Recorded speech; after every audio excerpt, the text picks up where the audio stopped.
I'm Jeff Altman, the Big Game Hunter. I coach people in organizations. I do career coaching, leadership coaching. I work with people to succeed in their job searches, transition into their new roles, and be very successful.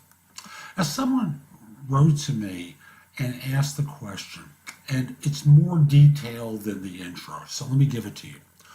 Where does an IT person go that's in their 50s to continue to improve their salary or total compensation package? It's as they write, it seems to be an unwritten rule that those in their 50s and 60s are too old to write code or too expensive to write code unless they need to go into management or perhaps a strategic architecture design position or become a road warrior to write code as a hired gun. This person would prefer not to do 100% road warrior work like the big four consulting firms, and thus what they prefer to do, they say it's preferable to not be in the abstract world of design and strategy because he's fairly concrete and he likes to deal with concrete problems and solve them in person, and it's preferable to not be in management because he doesn't like the administrative stuff. So he's wondering what he can do.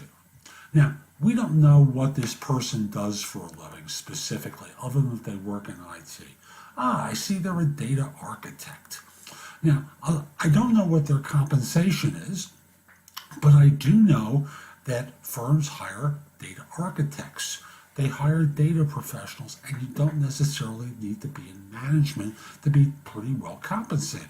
Now, again, we don't know how much this person's earning currently, but looking at their picture, because I'm staring at him on LinkedIn, he presents himself as a youngish-looking 50, unless this is an old photo.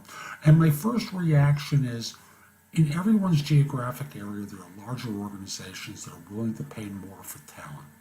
And thus, larger organizations tend to have roles like principal, or there are other unique titles to those organizations for highly technical individuals who are not necessarily involved with managing people or resources.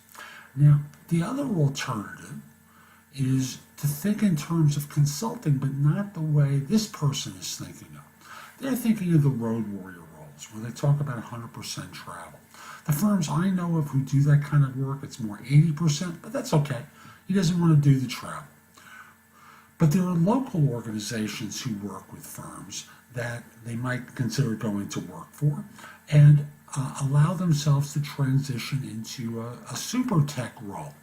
Now, the issue with that is, although they won't be involved with management, they can still speak to being very technical.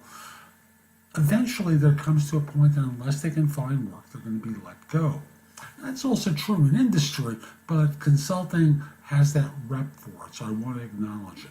In industry, with big businesses, every time there's a recession, guess who's laying people off? All these big firms that claim stability. So there's no guarantee about anything.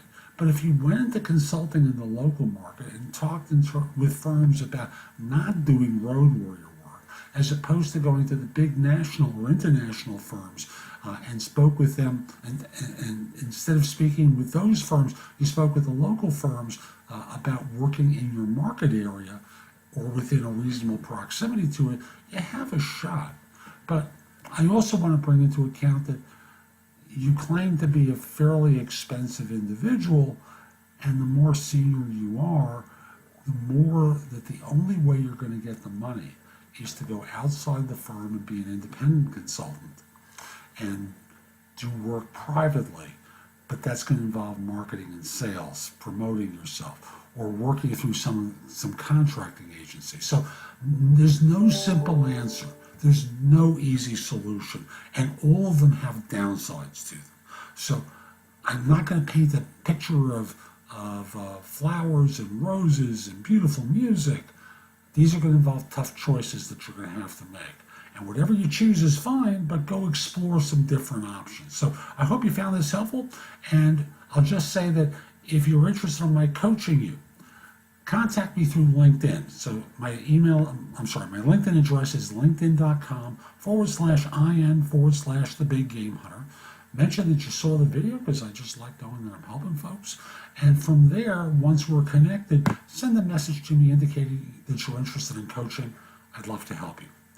Hope you have a great day. Take care.